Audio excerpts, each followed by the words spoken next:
Word class part 2. Nouns or names. Nouns has grouped into 6 main classes.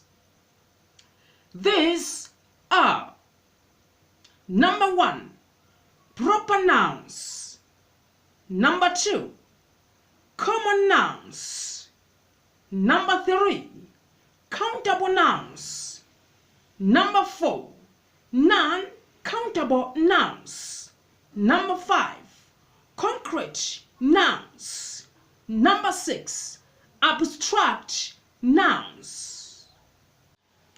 Dear visitor, don't miss the coming class, but also don't forget to share, like, subscribe, and comment. Thank you very much.